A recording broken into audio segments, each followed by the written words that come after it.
and it hits me, oh my gosh, this is that triangle. You know, there's explanation for everything that occurred in the Rendlesham Forest incident that doesn't involve aliens at all. It was completely silent. It comes right over our heads. He saw a classic flying saucer, really, standing in the clearing. He turned over to my father and held his hand, and he looked in his eyes and he said, "We're not alone." Welcome to Podcast UFO for our live show. We're live every Wednesday at 8 p.m. Eastern Standard Time on the Dark Matter Radio Network. Please remember to visit the website podcastufo.com for past episodes, blogs, and forums. During the show, feel free to participate live in our chat room. And don't forget to like us on our very active Facebook page. Hello and welcome to the show. This is Martin Willis, your host of Podcast UFO. We have two guests coming up this evening, and Alejandro Rojas is joining us in a few.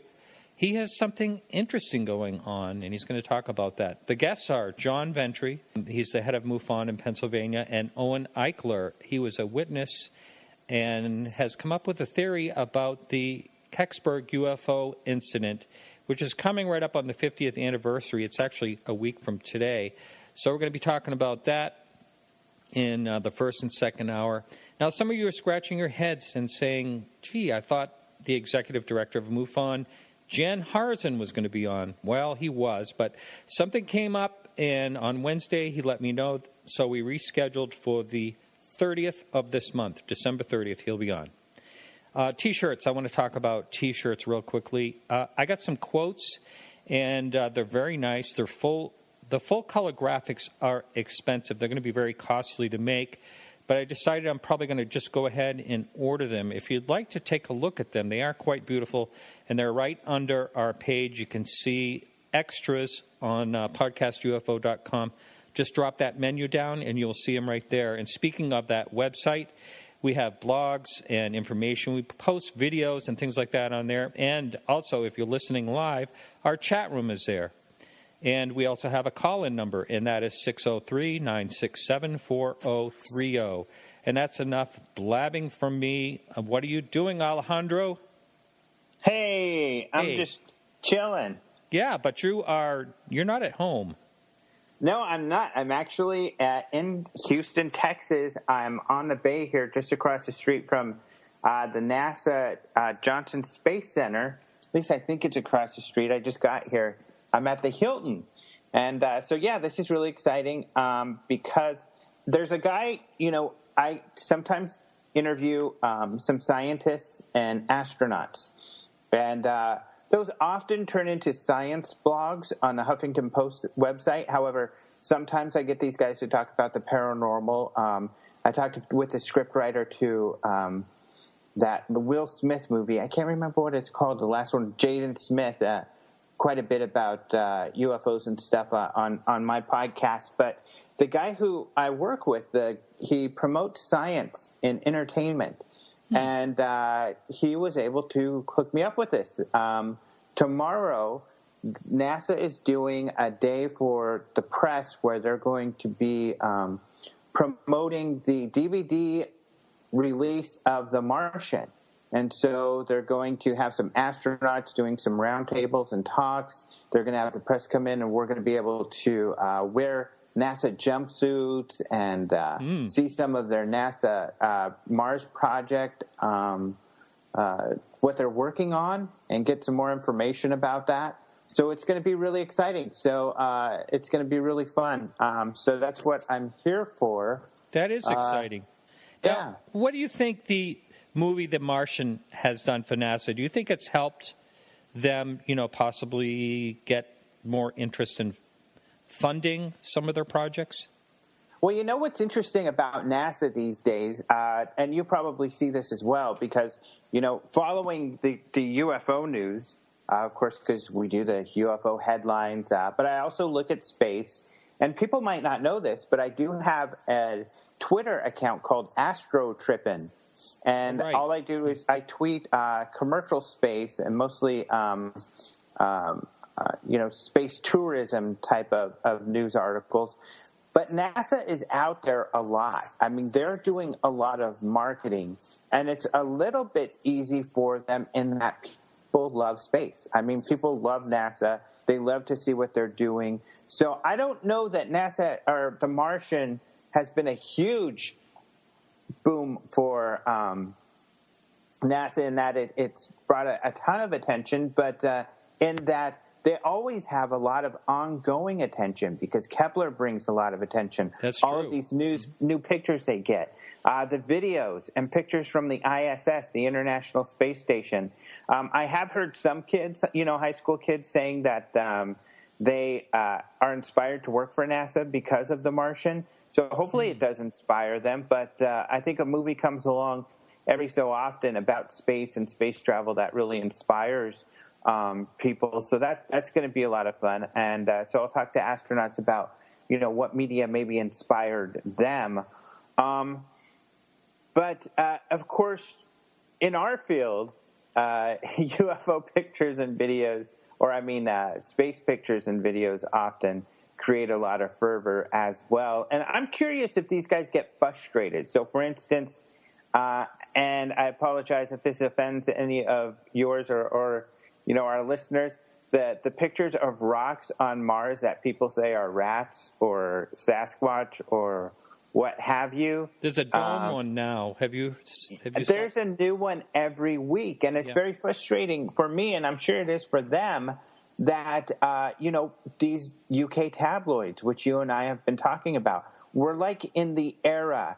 I think we're really, and I was thinking about it the other day about how it's frustrating to have to cover these really terrible stories that these UK tabloids are covering that often go viral and get into the U.S. mainstream. However, it really is a big part of ufology today. We're kind of in this era of the UK tabloids kind of being a major outlet for UFO news. And unfortunately, their news is terrible. It's really bad stuff. It's just not researched in any type of way.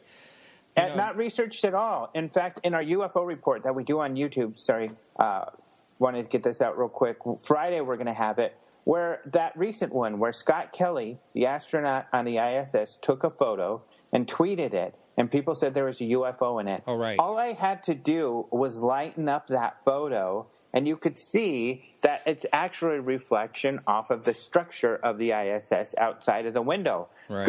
I implore anybody who's going, oh, yeah, you're just the government mouthpiece or whatever, go download that picture from Twitter and lighten it up in Photoshop, or go use, there's free tools online where you can lighten up pictures. Lighten up that picture and you'll see this. And Forbes did a great job with an article showing exactly what piece of equipment was reflecting, and showing at least one other image with the exact same reflection taken from that same place. So I'm curious about, if that frustrates the NASA guys. Although I do advocate, I think it's a great idea for people to look at pictures and examine pictures that NASA releases. And I think it's even a good idea to post those and say, hey, guys, look, I found this weird-looking thing on Mars, or this weird light that was in this picture. What do you guys think? And let us all try to figure it out together.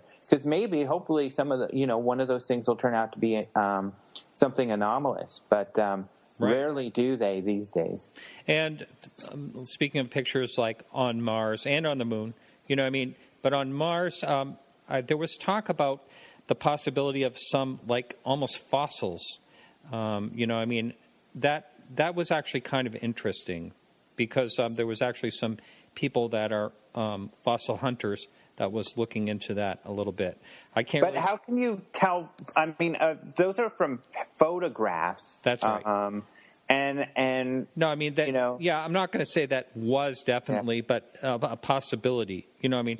Yeah, a possibility. I think the danger comes in when people just make proclamations that this is alien, or that is alien, or this is definitely extraterrestrial, when we don't know. And so I think it's always, just like the guys who I think is a great case, the Puerto Rico case of the video, in the Homeland Security video. Mm-hmm. Not even they will proclaim it's alien or anything, but they study it to raise the question.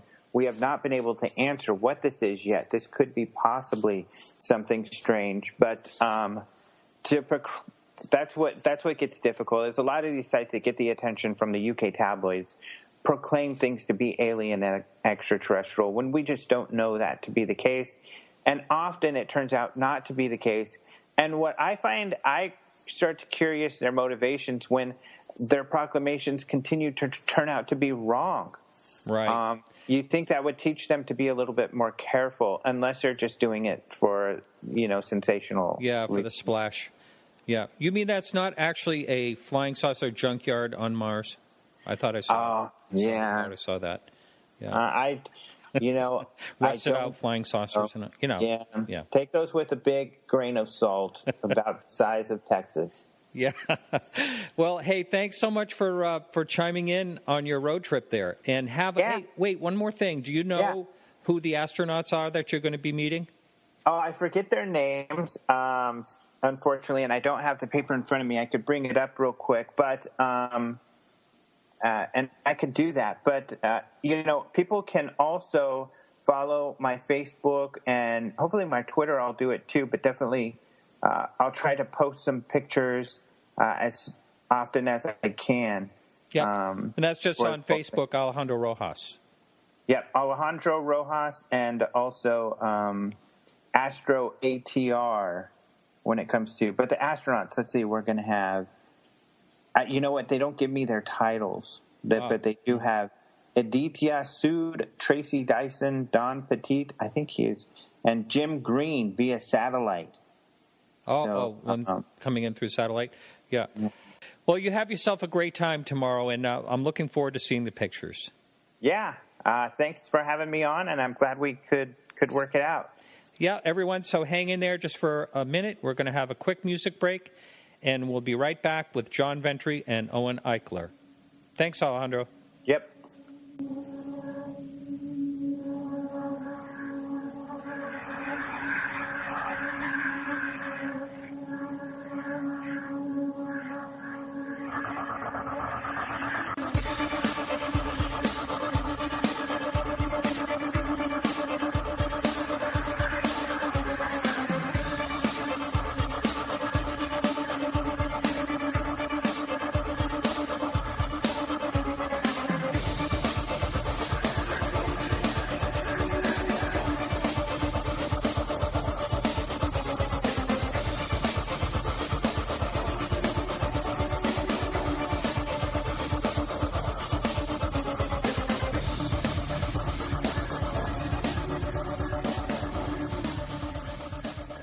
Well, I'm going to introduce you one at a time. John Ventre, how are you?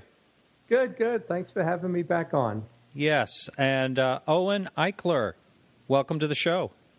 Thank you very much, and thank you for having us on as well. Yes, I think, John, you might have to go and make your mic a little bit closer. It sounds a little bit off. But okay. All right, so I was talking to a friend down in Peru, actually through email today, and he was not that familiar. He heard of Kecksburg. But for the benefit of someone, you think that everybody has probably heard of the case, but that's not always so. There are people listening all over the world, and it's not such a big deal, possibly to some people in Europe or somewhere else. So why don't one of you who feels more comfortable, actually, I'd like Owen, if you would. You were actually an eyewitness, weren't you? That's correct. So, Owen, why don't you explain just in a nutshell, for the first time experiencer of Kecksburg, what happened? As a young fella, me and playmates were in our local yards just watching the baseball come through and having ourselves a good time when we saw this green object flying from, in our area, which is central Pennsylvania, from the northwest to the southeast. A green, very bright green glowing object with some yellow flames and maybe some purple flames and maybe a little bit of orange, but predominantly green, flying across our field of view, probably for a period of 5 miles or so. It did not appear to be out of control or tumbling like you would think an aircraft might do. And from our area, we were probably 20 miles from the local the U.S. Army Air Force Base out of Coriopolis, Pittsburgh. We were very used to seeing aircraft in the sky, huge helicopters, cargo planes and things. It was just normal, plus sonic booms. That was back in the early 60s.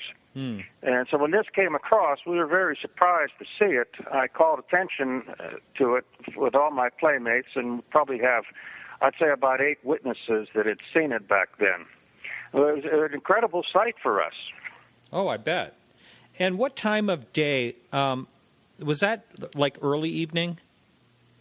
Well, it landed in Kecksburg at 4:47, according to all records. I'm going to say it was probably around maybe 20 minutes till 5. And judging on all the reports, that would give it plenty of time to get to Kecksburg at an estimated speed, which I have calculated and thought of for many, many years, somewhere in excess of 200 miles per hour. Wow. Now that right away makes me want to have a question about why, if something was going 200 miles an hour, why would it be like a fireball? Well, at first we thought a meteor, but a meteor wouldn't fly straight and level as this did. It never lost any altitude. And so as we watched it, really, as a kid, being 13 years old, then you're smart enough to know what's around you. You're aware enough to know. And as I said, we were familiar with aircraft in the sky. The only thing we could conclude at that time was it was just completely unknown. Now, John, when you were growing up in Pennsylvania, do you remember anything about this? Well, I grew up in New York, in Brooklyn, Queens, Long Island, and I moved here when I was 39 years old. I'm sorry, I should have asked you that before. Yeah, that's fine. To be honest with you, I actually had no interest in UFOs until I was almost 40 years old. I was a kind of a Comic-Con sci-fi fan, and until I wrote my first novel and started researching end-time prophecy, I kind of got an interest in UFOs just through, what these other cultures were saying about star people, etc. So I'm not. I've lived here 18 years now, but I didn't grow up in this area and didn't become a ufologist until almost 40. Wow. So, so is that when you heard of it? You moved, you said, to the state when you were 39. And how soon, so just a few years later, did you hear about Kecksburg right away? Yeah, well, I started looking into UFO cases, started reading books, and, you find out pretty quickly when you're in Pennsylvania and you join Pennsylvania MUFON and they ask you to become the state director. I said to myself, I need to become a subject matter expert. So, right away you read about Kecksburg, Presque Isle, Carbondale, and then we got involved in some big cases in Bucks County and across the state. So, Kecksburg was always the biggest case in this state. Yeah, and it seems like there's a lot going on and there has been a lot going on in Pennsylvania. It always seems that way. So moving on to you're there for a while. You hear about Kecksburg. We're coming right, isn't it just next week on the 9th? That is the 50th anniversary? Yeah, we're actually 1 week out. It's 7 days from today is going to be the 50th anniversary of the event that took place. And there's actually a festival during the summer, right? Yeah, they do in July. They do a Kecksburg UFO festival. It's kind of like a thing for the town where there's a lot of things going on, face painting and carnival games. But then there's also, a bunch of UFO vendors and tables. And then we do about a 2-hour lecture, or I should say probably 4-hour lecture. But I'd say the UFO thing is about half of the festival. The rest of the festival is just a carnival that takes place. Now, if this thing, either one of you can answer this question, if this theory that you have actually becomes accepted by people in general, do you think they'll continue to have this fair? Yeah, I don't think it's going to affect the carnival because, I'll be honest with you, you get They get a couple of thousand people through the festival. Matter of fact, I understand they sold 1,000 T-shirts there last year. Wow. But, then when we do the UFO lectures, and there's usually 4 of us, you only get about 150 people. The rest of the people, the families, the kids and stuff, they're outside in the carnival playing board games and throwing darts and eating cotton candy. It's like the entire UFO field. There's not, it's not like a Comic-Con where you get 250,000 people to attend the San Diego Comic-Con. So there's a small crowd that comes and listens to the UFO stuff, and they tend to be older people, too. Yes, I've heard that many times, that phrase, many times. So, Owen, so this happened, you were, I think you said 13, right? Something like that? Yes. Okay. What did that do to the way you thought about things? Did that change your perspective and just the wonderment of what this thing was? Well, it took many, many years for it to sink in, but I never forgot about it.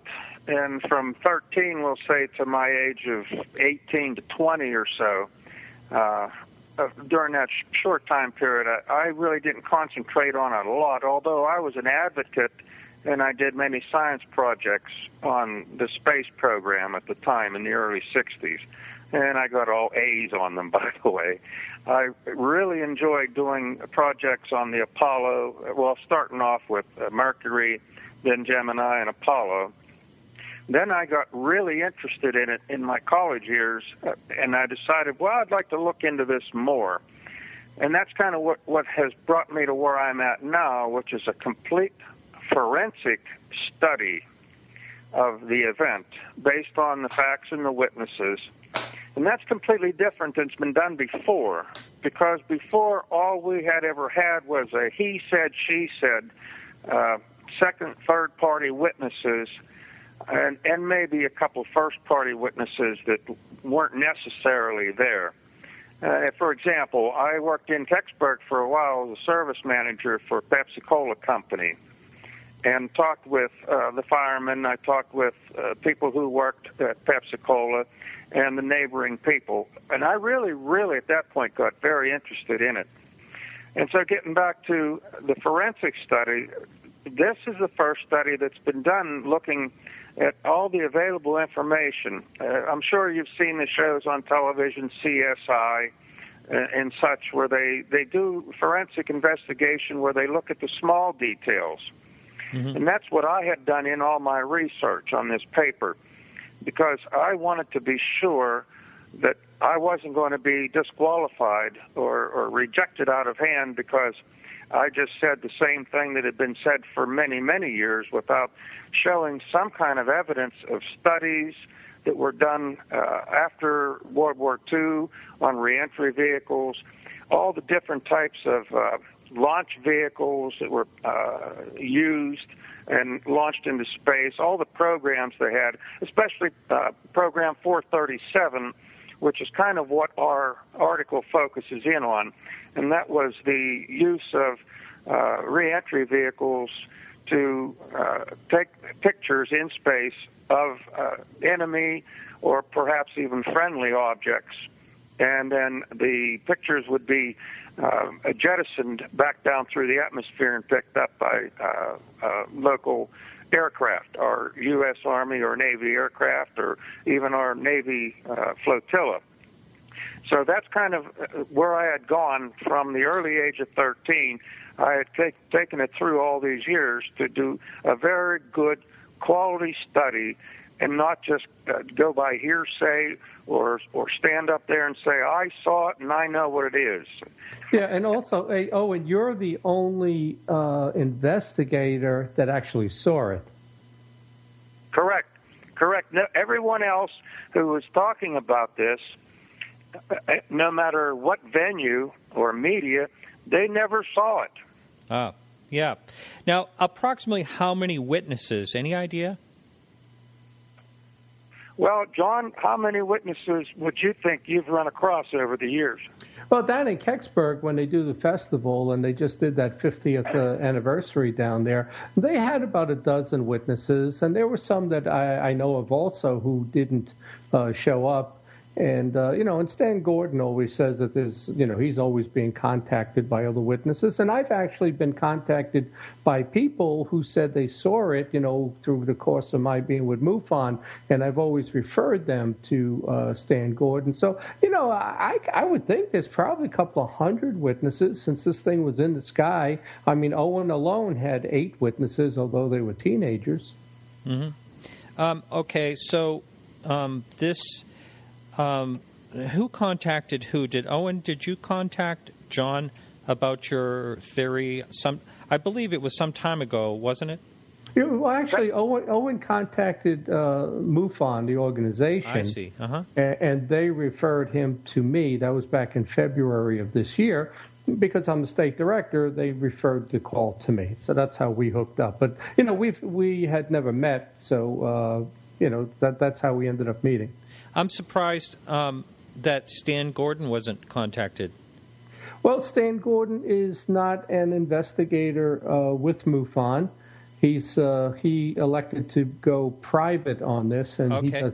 he does his own thing. But either way, it would have gone to the state director first, and then, if Stan was one of my field investigators, I would have probably given him the information, but he's not associated with us. He just subscribes to the magazine, and he wants to do his own thing, which he's done probably for the last 20 years. He's not a MUFON investigator, although he was the state director at one time, twice. Well, I probably know that. I had him on the show, and that probably came up in conversation. I had limited contact with Stan Gordon over the last 20 years.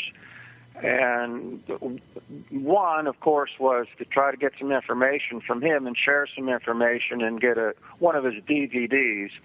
And another time later, we had a conversation, but we really never did come to agreement to what we saw. And Stan chose not to pursue this investigation with me further than it went. And so that's when I had went to John. I see. Okay. So that's interesting. And for the live listener, we are allowing call-ins if you want to call in. If you want to write that number down, it's 603-967-4030. I'll also type that in the chat room. And if you want to pose a question for our guests in the chat room, either now or later on, you can go to podcastufo.com. All right. So why don't you explain what set you on the road to actually start uncovering what you think could be the answer to what people saw? Well, Martin, I let this thing lie like a sleeping dog for a long time because I felt I knew what happened, but I didn't have a venue for it.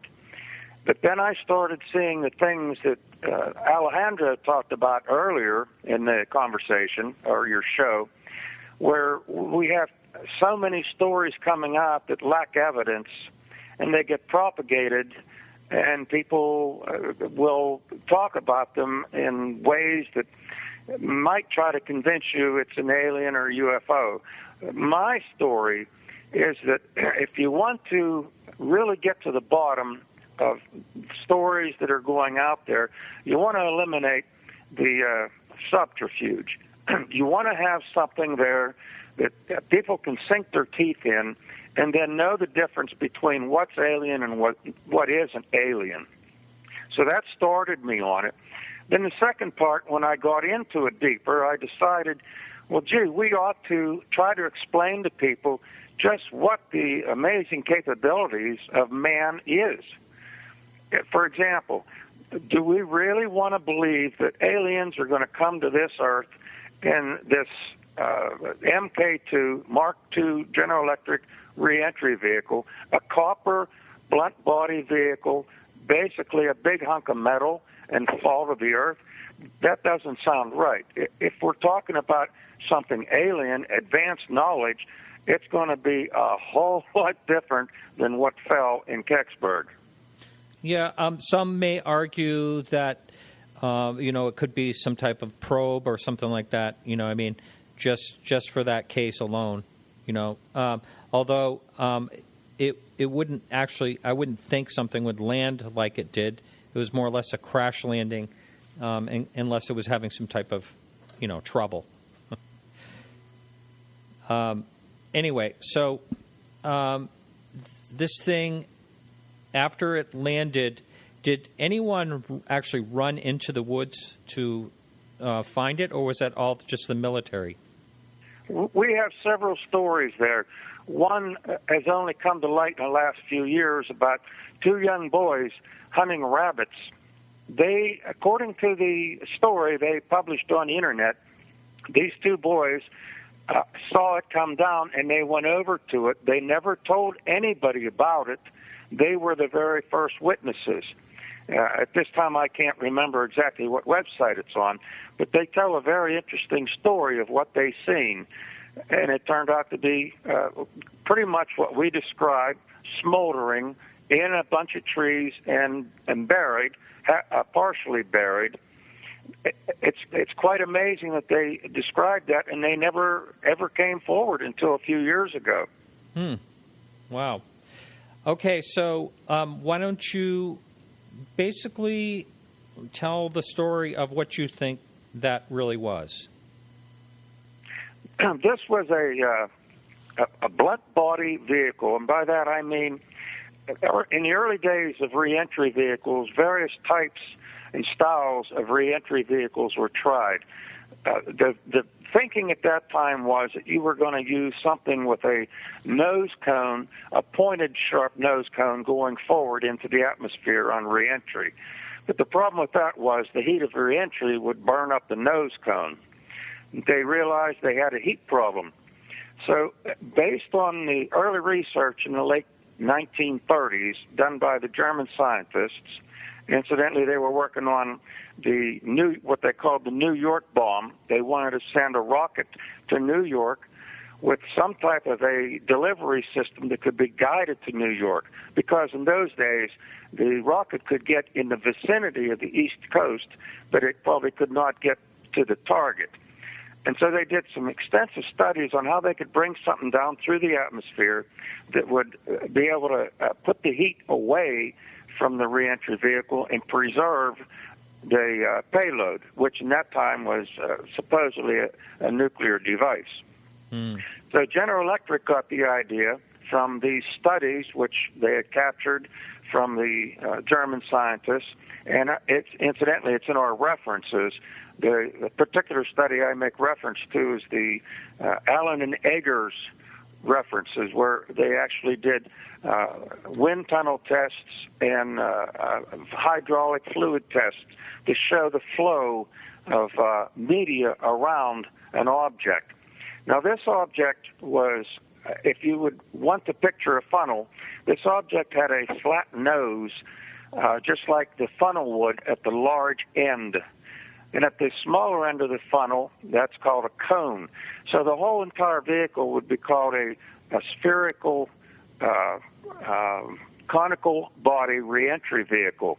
Now, the idea was, as the reentry vehicle came through the atmosphere with that very heavy copper base, the large end of the funnel, it would buffet the air away and conduct the heat away. Now, the vehicle itself was designed so that it could carry either a bomb, a nuclear bomb, a W-49 nuclear warhead, or an auxiliary package. Now, in the case of the warhead, that's self-explanatory. It just would come down and blow up. In the case that we're talking about with Kecksburg, we believe it carried a film canister. It took pictures in space, and as it came down through the atmosphere, it would eject the film capsule to be picked up by whoever, the Army or the Air Force, or not the Army, of course, the Air Force and the Navy. And what we contend in this particular case, this heavy, blunt-bodied vehicle ejected the capsule. The vehicle went off on its own way. There has been no talk, no documentation to say what happened to the vehicle. So we contend that in Kecksburg, we believe, according to the reference I have in our study by, I'm thinking his name was Pruce, Air Force General Pruce. He, in a document that we have as our reference, he talks about Project 437. He specifically mentions the capsule, the film capsule being ejected, but there's no talk at all about the reentry vehicle. And we believe the reentry vehicle was the one that came down in Salzburg, or in Kecksburg.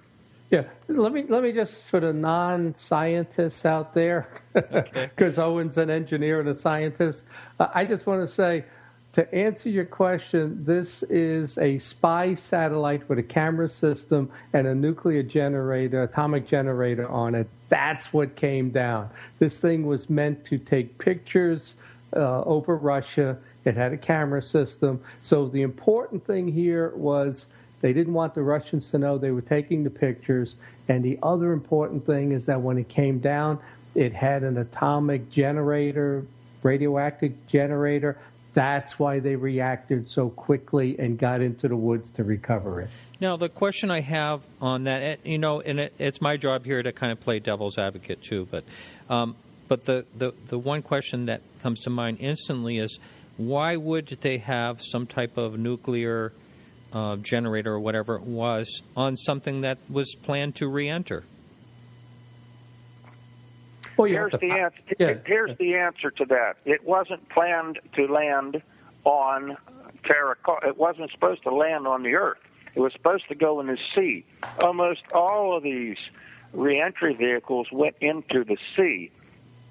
And did they recover other ones? No. There has never been one reentry vehicle recovered. So we have things in the ocean that may have nuclear.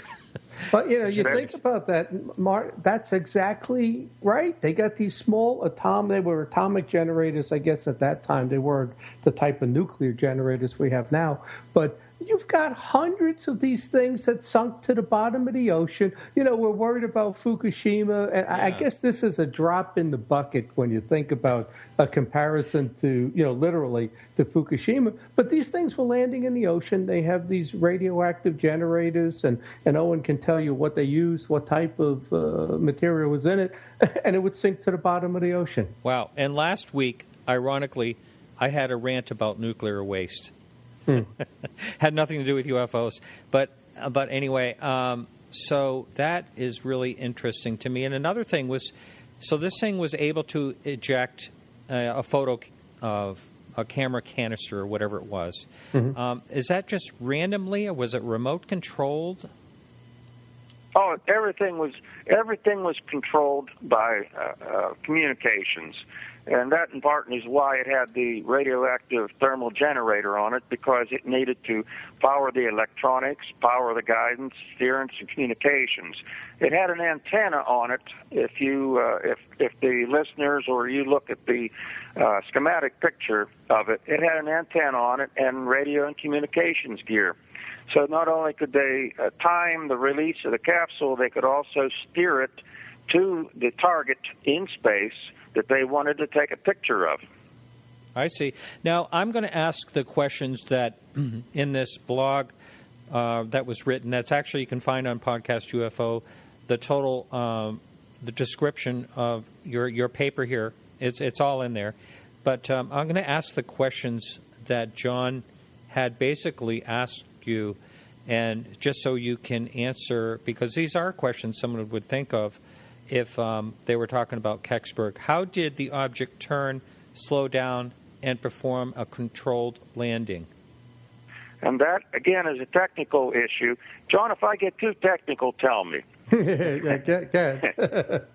The vehicle itself had counterweights inside. They were able to be controlled, once again, by the electricity that was being generated by the nuclear generator inside of it.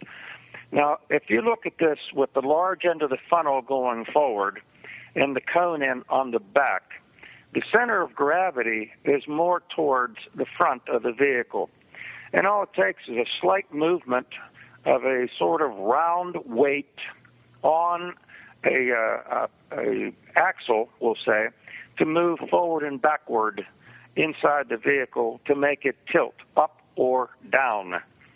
Now, for it to turn sideways, there was another weight that was suspended from the bottom of this axle that could be turned left or right. That made the vehicle tilt left or right.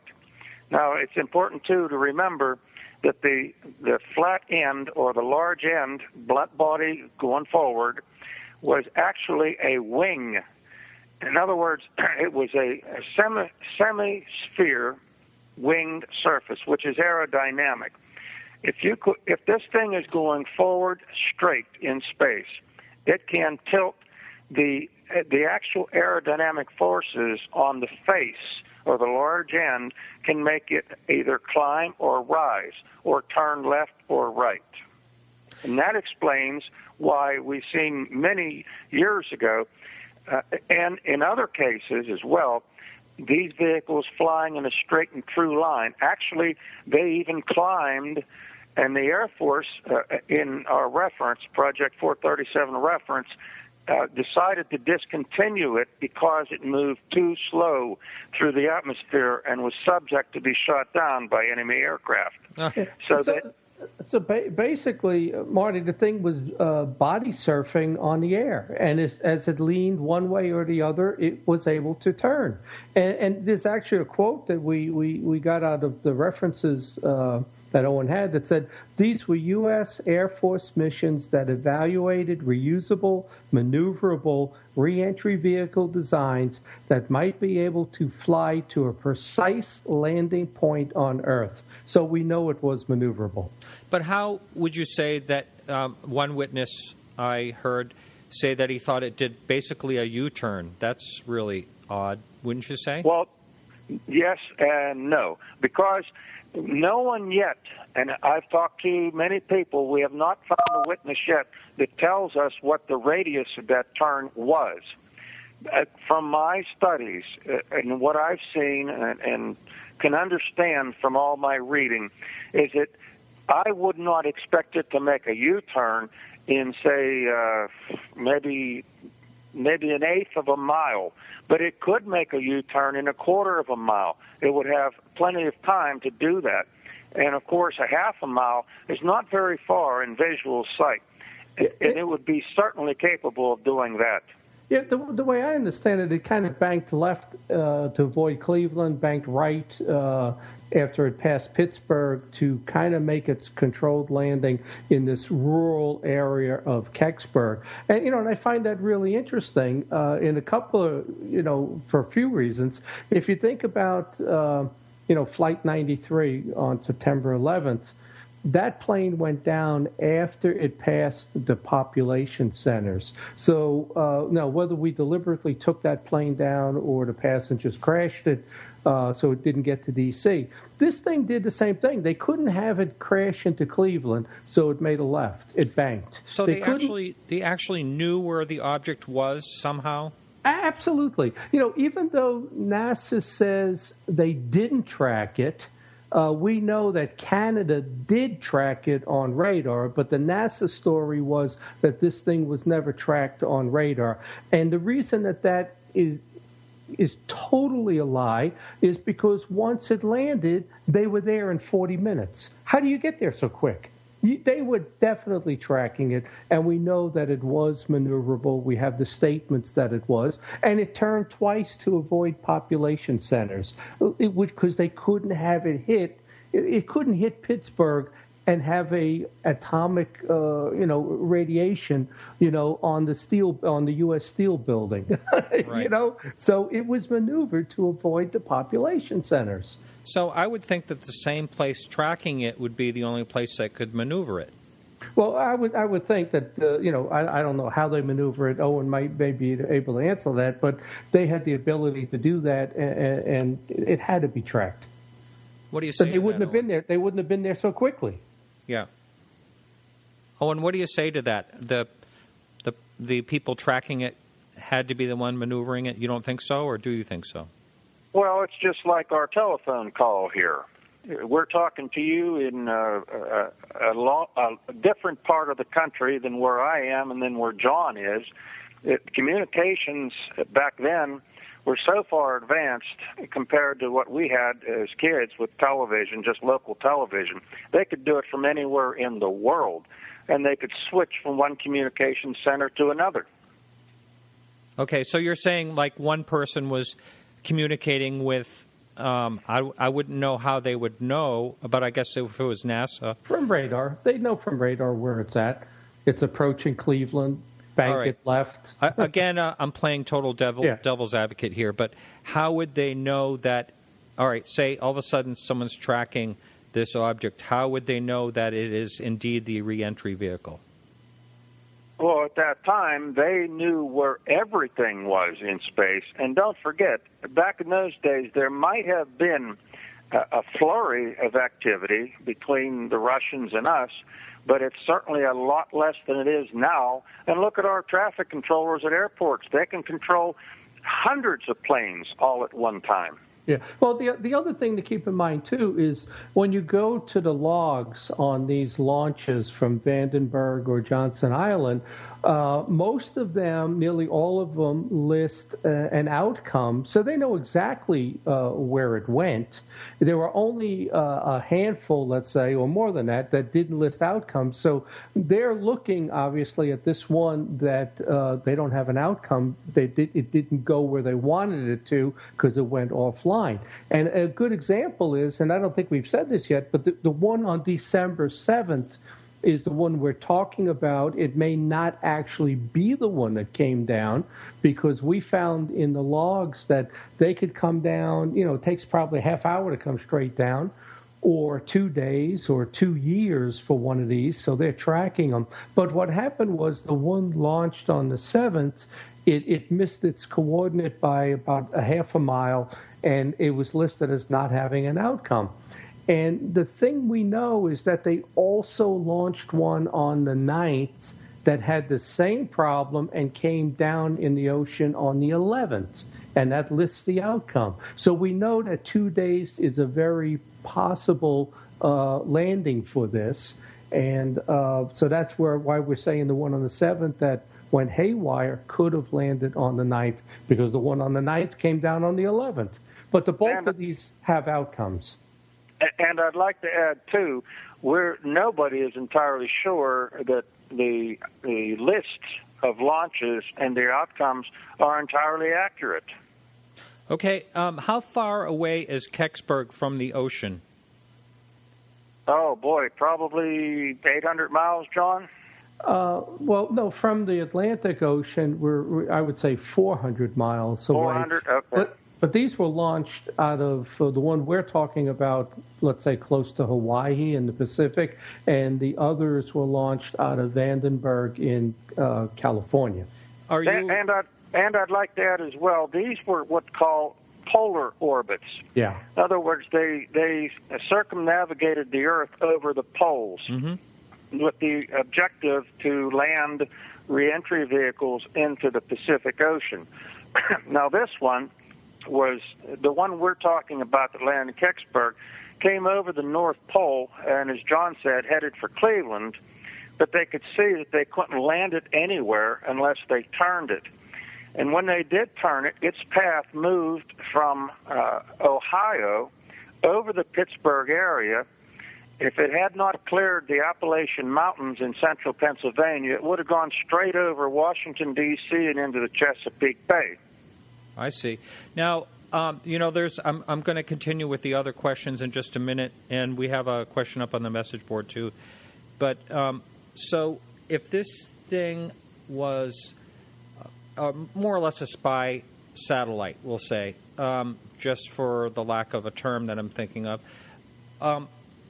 how come at this point no one's come forward that had something to do with it and say, hey, that's what it was? I would like to answer that. I really would like to answer that. We have. I'm going to speak for John. If I'm incorrect, John, please correct me. Yeah. But I have, over all the years that I have been involved in this, plus working in Kecksburg, my first-hand information was it was a spy satellite. And this came from the locals in Kecksburg. Now, we believe after many years, what had happened was many people started to talk about it and then were hushed.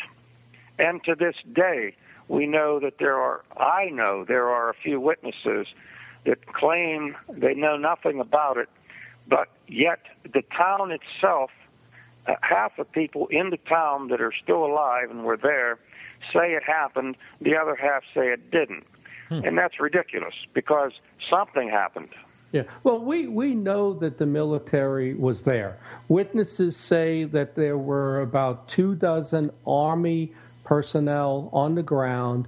There were 3 Air Force personnel. There were at least 4 NASA personnel. They were the ones wearing the radiation suits with the NASA patches on it. So you're in the area of at least 30 people that were there. Who knows how many others knew about it from control points and wherever they're sitting talking about it, getting their information. We would love to have one of them come forward. That's the answer we need. When you think about Roswell, military people came forward. Battle of L.A., military people came forward. On this case, we've never had one military person that was on the scene come forward. And it's, I'd say, a little unusual, but it's what we need to have happen because we know they were there. Unless the government killed them all, but we know that at least 30 were there. That's right.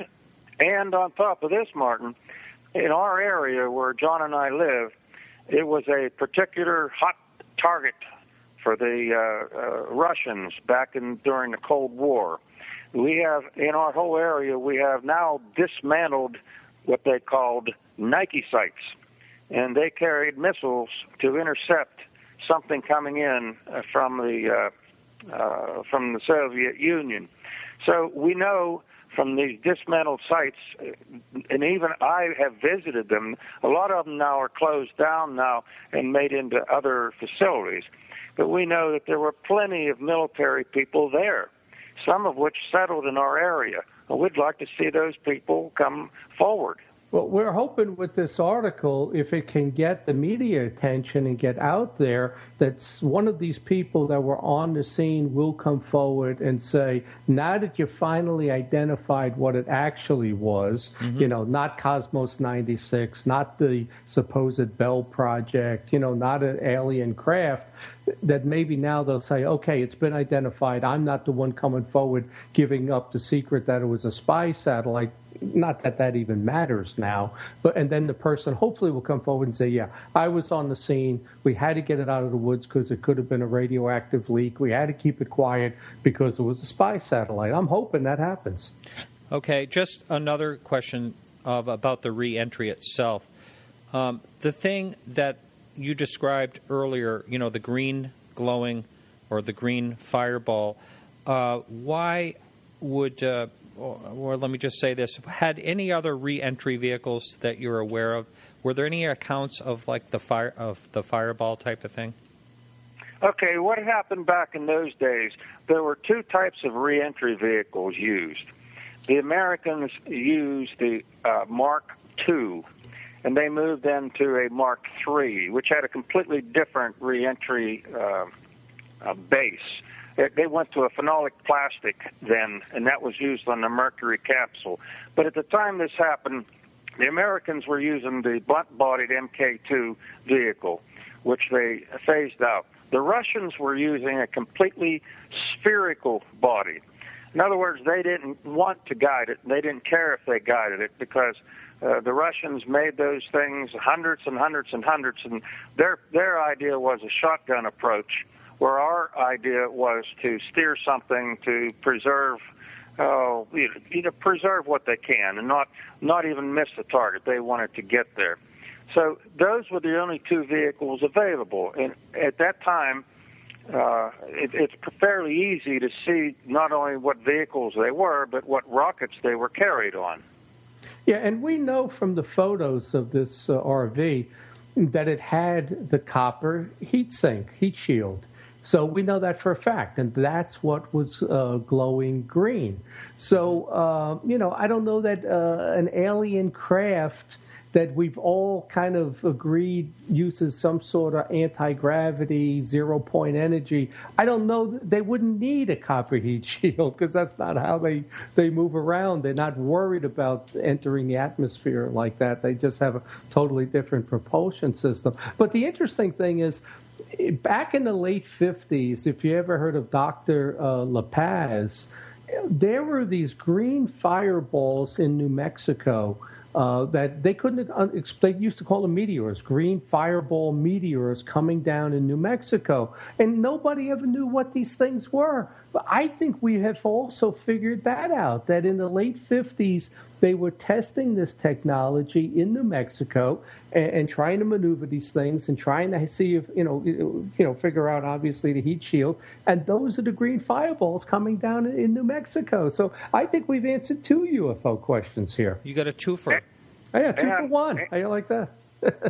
And I'd like to point out that the first MK2, according to all of our records and research, was available and on rockets ready to fire in 1958. So they had to test them in the 50s when La Paz was seeing the fireballs. Now, but also, I don't know. You think about Roswell, you think about these others. What case do we have that came down as a fireball? Tunguska. But people kind of say that was a meteor, that was a fireball, and people are saying that that's a meteor that exploded. It could have been a craft, but most people say that's a meteor. I don't know if the one in Russia, that Height 611, there was a crash, and they found all those little, like, silicone balls that got embedded in the ground. I don't know that. But most of the UFO crashes we ever heard of, it has a different propulsion. It's not burning on fire, and it's not glowing green because it's copper-coated. That doesn't happen. Right. Now, I don't know how these things go, but I wouldn't think that something would stay on fire all the way to the ground. But is that what space junk does also? Owen, you want to... Yeah, space junk is going to burn off as it goes. But, I mean, does it go... This thing burned all the way down, right? Yes, all the way to the ground. And now, I might want... Let me clarify that, because as it slowed down, according to witnesses, there wasn't the bright green fire followed by the orange and yellow and a little bit of purple wisps when it got to Kecksburg. And I suspect that's just because it was slowing down in the atmosphere and cooling a little bit. I see. Okay. And going back to the military and the government, why wouldn't the government just say something quick like, it was one of ours and it's classified, end of story? And let me answer that. I worked for the nuclear Navy in the early 70s. I had a top-secret clearance. And when you have a top-secret clearance, you say nothing, no matter what. The answer is, I don't know. You say nothing. Back in those days, there was no such thing as individual freedom. Whenever you even talked to your boss, you said yes, sir, and no, sir. It was very strict. No one said anything. But, I also think, besides that, if you just think of Project Blue Book that was up and running at the time, think of all the comical answers that they gave. They didn't really care about public opinion. And if you know anything about a UFO history, that's exactly what Project Blue Book did. Make up any answer. It doesn't matter. It's swamp gas. It's birds. It's pelicans. It's a meteor. It's balloons. They didn't really care about being saying that, it was space debris that came down from a launch 2 years ago. They don't really care what you think. They just said it was a meteor. And to this day, it's classified as a meteor that drew in 30 military personnel to flatbed it out. And I would challenge you to give me another meteor that they did that with. All right, that's it for the first part of the show. We get into some great, interesting topics in Hour 2. And if you'd like to support the show and listen to Hour 2, all you have to do is jump on podcastufo.com, and you can see where you can support us there. It's very easy to sign up for only $1 a month or more. I want to thank a few people for the show today, the guests, of course, and Peggy Shunning for managing the Facebook page, Kerry Lloyd Whitehouse for the music. We'll be back next week with Dave Cody on UFO satellites and Preston Dennett. Keep your eyes to the sky. See you next week.